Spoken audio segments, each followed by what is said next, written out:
Welcome to the Consulting Leaders Podcast, where we talk about the business of consulting. Whether you're looking to grow your practice or learn from the stories of leaders in consulting, you're in the right place. I'm your host, Guillaume Jouvencel, ex-PwC and co-founder of GHA Marketing. Join me as I interview the best consultants in their niche. Let's get on with the show.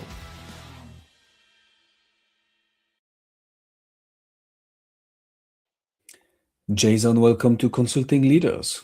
Happy to Thank you have very you. much. Thank you. I'm happy to be here. Let's jump straight into it. What's put you into the fantastic yet stressful world of consulting, Jason? And how did you actually move from knowledge management into AI strategy? Yeah, wow, I appreciate that. Yeah, so I've been a consultant primarily for enterprise companies for going on 25 years. I may not look it. I get told that I'm look fairly young. So, but yeah, I've actually been in the business for a while. Um, I started out essentially as an investigative journalist, right? And I took that sort of curiosity into the workplace. I worked for T-Mobile, Expedia, some big companies, and started to really apply that curiosity to all of my roles. And in doing that, started to find new ways to make those teams more efficient and effective. And then recognize the opportunity and say, hey, a lot of big businesses could use that. So I took my knowledge in content strategy and knowledge management and applied that to consulting. So I became an independent consultant and started to really staff for these companies as well. So I grew that business, and then more recently with generative AI, started to find some real synergies between what I was doing to make more effective content and knowledge within businesses, really applying that to what generative AI needs in order to give better outputs. So I speak in that space, conferences and whatnot, and also consult in that space. From that, also developed another startup called Zaon Labs, where we've actually built a software platform that helps companies curate content and make sure the content that goes into their AI systems is valid, accurate, and ultimately trustworthy. So that's kind of been my journey. It's been exciting. Generative AI, of course, is the way forward, and we fully embraced it. So, that's going to sound mundane as hell, pardon my That's French. okay. Mhm. Um, but like everybody's talking about AI, right? Everybody wants AI in everything. Talk to me like I'm the CEO of the company that you're helping. Yeah, What's bottom line on this? Like, why yeah. why should I do this? Well, there's a good chance that if you're the CEO of a company, you've sort of mandated the use of AI. Everybody wants to be AI first to give them an advantage. The reality is, most of the time they fail to reach any kind of meaningful return on investment. Um, recent MIT study actually showed 95% of generative AI initiatives at the enterprise level fail to reach any meaningful return on investment. Primary reason for that is very simple, mundane, really. It's the garbage in, garbage out, right? So what we're really seeing is the next phase of AI is accuracy and accuracy of the content that's being fed into it to ensure more hallucination-free and relevant outputs from AI. A lot of what we've done over the last few years is really structuring the content, knowledge graphs and whatnot, making sure that it's digestible by the AI systems. But the real gap has been providing it with truthful information with verified facts, because you can format and structure content that's entirely factually incorrect. So we see that as the next phase, making sure the content that's fed into these systems can be trusted. I like that. Do you have a specific niche, industry, company size that you're targeting? Like who do you typically work with on all things AI strategy? Right. The big players out there, tech companies, telecom, financial institutions, those who are kind of on the cutting edge of leveraging AI to service their customers, market their products, as well as leverage it internally for internal efficiencies, right? One of the big opportunities that we've seen is in the marketing and sales space, so sales enablement. 70% of the spend on generative AI at these enterprises is by sales and marketing teams. And they typically get what they want. They're revenue generating teams, right? So if it can help the company's bottom line get more revenue, they're more likely to invest in these sort of technologies. The challenge we're seeing is adoption. They'll roll out generative AI to their sales teams, say use it, be more efficient, learn our clients, the opportunities, but they don't trust it, so they don't use it. Adoption is a big problem there. So we're initially targeting that, but we know that generative AI initiatives are horizontal within these businesses. They go into customer support, human resources, compliance, kind of you name it. So yeah, I think there's we're definitely targeting CIOs, heads of AI.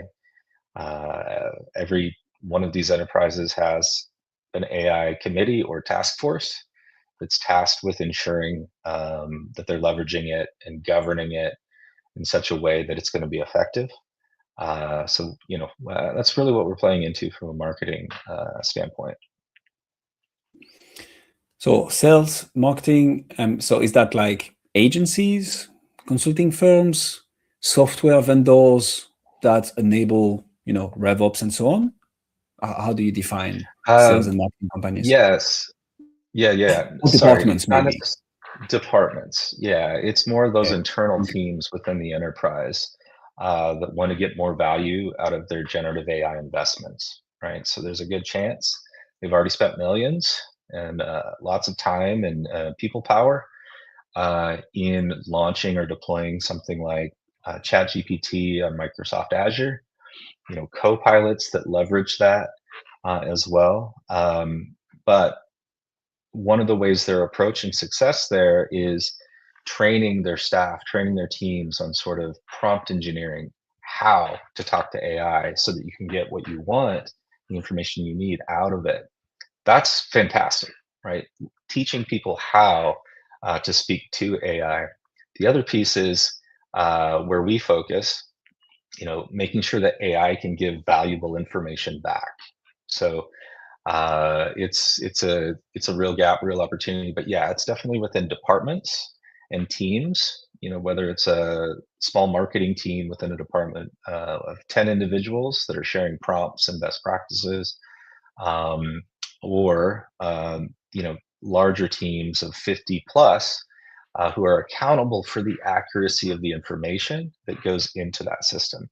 So those may be tech docs people, sales enablement teams, marketing teams, all of which have many silos of information or repositories of knowledge or data that they're accountable for. One of the challenges that we've seen a lot of our clients have is because they have so many of these systems, all of which were likely intended to be sort of single sources of truth, right? So what the reality is they've got multiple single sources of truth, right? Where that were intended for certain audiences, certain products at certain times. The challenge is they're pointing these generative AI systems at these silos of information and asking it essentially to make sense of it, right? That's the challenge because document A in this system may be different than document B in this system. The facts are not consistent. We see those as opportunities, and our product helps surface those tasks and opportunities to the individuals that can now say, oh, wow, there are 5 documents here, all talking about the same thing in multiple systems. Here's how and what and why they're factually different. So that those subject matter experts who are accountable for the accuracy of that information can quickly go into those documents and solve 2 problems. One is fixing it where it lives already, so the viewers of that information and the audience of that information have the benefit of current accurate information. And secondarily, making sure the AI systems who ingest that are receiving the most current information as well. So it's really kind of a twofold benefit. And it's been a challenge in knowledge management and content strategy for a long time. We now have visibility into truth, which is something that we've never had before. Truth across systems. A lot of companies approach that sort of historically by, having like content migration efforts, content consolidation efforts that typically kind of yield a net new silo of information that needs to be managed yet again in another system. So we're solving a lot of those problems when it comes down to, hey, we just want the facts. We want trustworthy information that AI systems can actually use to give us valuable outputs.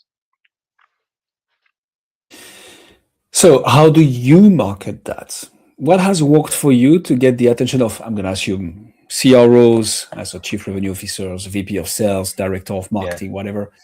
How do you get the attention of those people so they come knock on your door and be like, we have silos problems, we have systems problems, we think AI yeah, can help. Can you guys help? yeah, What do you do yeah. marketing wise? It's definitely an emerging market, right? Trusted AI and accurate outputs is something that we're recognizing as the next stage of AI. How we speak to that is in their language, right? They're talking about trust, accuracy. Just actually this morning spoke with an enterprise, one of the largest networking companies, net companies in the world, and they've got over a terabyte of content that they manage. They've been in business for decades. The challenge they're having is how do we make sure it's accurate? So we're speaking that language. Also spoke a couple of months ago to one of the largest software companies in the world, who the person there who is responsible for launching generative AI Copilot to their sales agents, 60,000 sales agents around the world. The challenge they're having is they've got so many SharePoint sites with so much information that the process that they've got to go through is very human centric, right, and resource intensive and time consuming. So the opportunity there is making it easier to update content in all these various systems to ensure its accuracy. So how we market that, you know, it can be a bit of a challenge, right? Because there's so much content and information out there about generative AI. You go to a conference and, every table you walk by, and I did this last week in Orlando, you hear AI a dozen times within a couple of minutes, right? So it's kind of getting through that clutter, breaking through it. And I think having a clear message around trustworthy and accurate AI is the approach that we're taking. I do a lot of public speaking at these conferences, and that's where I get a lot of my leads, where the message really resonates. It's a big challenge out there, and everybody wants to get a return on their generative AI investment. Yeah. This is the path to that. Yeah. So that's interesting. Because obviously I've heard of consultants going at conferences to speak and get leads from that before, right? This is a marketing channel that just makes sense. I'm a bit curious to dig into it with you because I would have said that this is completely new now, right? We've been talking about AI for a few years, but I think there is still, and we are discussing with a conglomerate of finance consultants who have a lot of AI finance experts into their firm, but CFOs, like big boys, are still like, yeah, what's the actual use and implementation and case study that makes sense for a business like ours to implement AI and hire multiple six figures, if not more, AI finance consultant for it. So it's still like it has become understandable, but it's not completely mainstream as a way to implement in especially the bigger companies. Where am I going with all this? Can you tell us a bit more about how you transform those speaking engagements at conferences into leads and then from leads into conversations, and then from conversations into actually closed deals. Can Yeah. you walk us through that marketing and sales motion? Sure. It very much begins with keeping the end in mind, right? The use cases, the real world use cases. So within a marketing team or social media team, right, there are very specific and targeted ways that they can use AI. That comes down to within those use cases, the AI prompts and agents that can perform very specific tasks that help get them to a point where they can achieve a viable work product.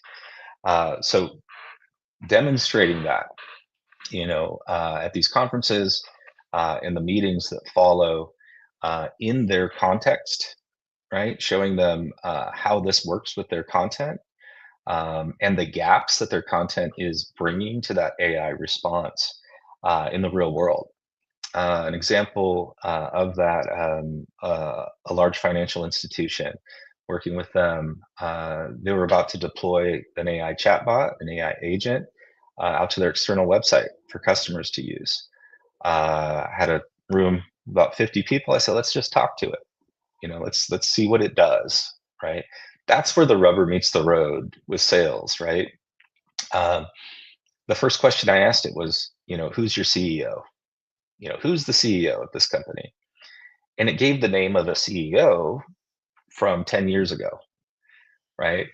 Uh, they were like, that's not our CEO anymore. That's an example of context around content from some document that was pulled into that AI's training.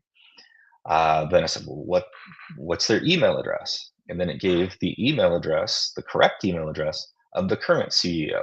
He said, well, that shouldn't be out there, right? So that was the first two questions I asked. And they said, we're not ready to launch this. We need some guardrails in place, but also need to ensure it's pointing at accurate information. So once you've demonstrated the problem in the real world, that's where the light comes on, because they don't often recognize the system failure until they see it. Um, and that leads to proof of concept, and which then leads to, of course, the sale and the deployment. So I like this because that's pointing them at the problem right here, right then, and then making them understand that you have the solution. Yeah. Can we get into the actual like tactical details? I mean, whatever you feel comfortable sharing, obviously, Jason, around you make that demonstration live, or you show them that, or you show them a case study, you give that speech. But then what are the different things that happen to take this audience from they are consuming your content slash you live to they book a time in your calendar? So that Right. consultant listening to us right now can, learn from you and potentially try and do the same. Yeah. It's getting in front of the right individuals, right? I mean, you have that initial interaction with an interest from, that initial interview individual or group that represents our company, right?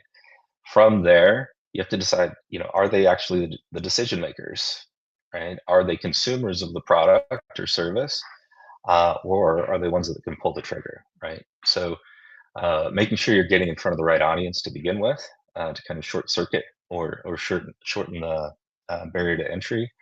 But then once you're in, taking that sort of investigative journalist kind of mindset, right? If you're not the right person to talk to, who is?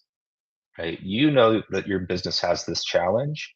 Um, who and what team or group's charter is responsible for overcoming that challenge? And then speaking to them, do they see it as an actual problem? So asking them, you know, uh, what initiatives, directives, or goals do they currently have underway? And then determining, is this something that will help them achieve that goal? Again, in a meeting this morning with that business, yeah, they happen to have, and we're just starting a 90-day sprint to try to show how they can prove accuracy within the content that's going into their AI. They saw that as a gap. And so our timing was perfect on that. So we've got a demo lined up for next week after this initial conversation, where they want to show it to the team who is actually responsible for that. Hopefully, then that leads to a proof of concept. But I think throughout the process, advising them in a way that isn't prescriptive, and recognizing the challenges that they've got as real, listening to them, and then starting to fold in, okay, now here's where we can help solve that. Whether you're selling a service, your consulting services, resource services, or a software solution, that is part of the sales process. Listening to those cues and saying, forming in your mind, kind of saving till the end. Okay, here's how we can help with that. It's you want to avoid that approach of being prescriptive coming in through the gate, saying here's what we've got, because you need to take them on the journey with you. And just like when you're selling anything internally as an individual contributor, you want to bring the team along with you in that thought process and have it be their idea, right? You're not prescribing for them a solution. You're bringing them along that path to recognize the solution with you. That's a consultative sale. No, I like that. I want to double down on a few things, because I just think this is super valuable for the audience and the consultants listening to us. Here is how we like to approach transforming speaking engagements into actual deals. So obviously, everything that you just broke down, Jason, I love it. The consultative sales, that's the way to do it. We are consultants after all. Here's how we tactically think about the way to make this happen. So obviously there is the QR code at the end of the presentation, right? There are some like mitigated successes from that, but that's one. And what we love to do, especially when we have a relationship with the head of partnerships or the person organizing the speaking events at that conference, is to actually ask for the lists. If you've got proposed a speaking fee, you can actually decline that, say, hey, I won't take a speaking fee if I can get the list of people who are attending the conferences. Don't worry, I'm not going to spam them. I will just send one email to the people who are attending my specific speaking session to give them even more if they are interested into this. So now you have a list that contains qualified leads that have attended your session, and you can propose more. One of the things that works wonders is to have different potential follow-ups depending on what they like the most.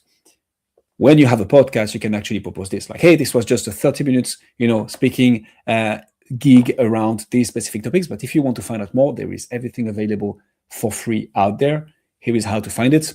And then you can send some resources in exchange for an email address, obviously. But like making the bridge between an audience that's watching you and listening to you and an audience that's actually going to follow up, engage, find out more actively, and answer to an email is how you can get from audience to booked demos, booked call, whatsoever. Talk to me about retention, Jason, because you hinted on something here that is something I learned as a consultant myself during my days at PwC, which is the most successful partners, the most successful consultants, they come in, they over-deliver on that initial engagement, that foot in the door, that proof of concept, and they transform it into a multi-layered, multi-year project, sometimes involving other teams from the firm. How do you do that? How do you retain? Yeah, that's a great question. And yeah, just going back, to what you said about sort of procuring those lists, following up with some of the points that you've made, but also, offering them something of value, right? So here's a blog post about this. Here's a white paper we've done on this. They're getting something for it. So, as far as, going in afterwards and kind of putting together the next steps, right? You're listening throughout the process, right? You're going through that proof of concept. You're seeing the challenges that they're having. You're listening for cues for inroads, into other areas of the business that are having similar challenges. And continuing to network within that business and get referrals from other individuals to other individuals and so on. You're spreading your footprint. Um, it's the always be selling approach, right? Whether you're selling your business and your product, you're selling yourself, you're selling your employees on the idea as well. I think as an entrepreneur and consultant, um, you're always selling and you're always fundraising essentially as well. But yeah, it's listening, it's getting the intros, it's providing value throughout the process, and just engaging. And it's not easy. I think having a system in place for that is really important. It sounds like that's kind of an area you support as well. It's top of funnel all the way through full delivery and retention. But just continuing to provide value, following up, understanding their goals and objectives internally, and they're having to make a business case for your services. So making it really easy for them to say, here's the top level goals of the company, top 5, right, that they put out every single year. Within that, there's this one for my team. Here are our goals and objectives. Within those goals and objectives, here's what we specifically help support. So drawing that straight line that makes it easier for them to say, yeah, we've got budget for that. Let me throw a little bit of a curveball question at you, Jason. So, obviously, couldn't agree more with everything that you. I'm a great catcher. I'll get my catching glove out. Careful, I might hold you to that. Oh, okay, don't. What's your number one challenge right now? What's the one nut that you're trying to crack that once you crack, you're gonna take the whole thing to the next level? What would that be for you? As a startup, a tech startup, I think developing that funnel, the process, the technology, in order to ensure you're capturing every lead, you're following up when it makes sense, and you're delivering a message that's going to resonate. It is the end-to-end process we just discussed, right? Systematizing that, I think would be the biggest challenge and opportunity, especially for a company that is a startup, that has limited resources, potentially limited budget, right? So, solutions that can help along that sales process, I would say would be a gap for us. Yeah. It's one thing to, hire an enterprise salesperson, a marketing team, a social media person, right? All of which are there to generate those leads, capture those leads, but the process has to be in place in order to actually follow up and deliver value to those prospects. That does make a lot of sense. Zaon Kaufman, ladies and gentlemen. Jason, if people want to find out more about you, see what you do, look at one of your high-value white papers, blog articles, speaking conference recording maybe, where should they go? Yeah, I think LinkedIn would be the first place that I'd point. Just reach out to me on LinkedIn. It's just Jason Kaufman. You can put in Zaon, Zaon, and find me there. That would be the best way to reach out. We can kind of start a conversation. We'll put the link in the description. I can say one thing for sure, is that you've gained at least one new connection on LinkedIn out of this interview. Well, it was well worth it. It was well worth it. Just to get you as a connection on LinkedIn. That's at least one. Let's see what happens then. Jason, thank you so much for coming on Consulting Leaders. Thank you so much. Pleasure to have been here. Thanks for joining us on this episode of the Consulting Leaders Podcast. We hope you learned valuable lessons on how to grow your practice and take your business to the next level. Make sure to subscribe and leave us a review wherever you're listening to this show so you never miss an episode. To apply and be a guest on the show, click the link in the description. See you next time.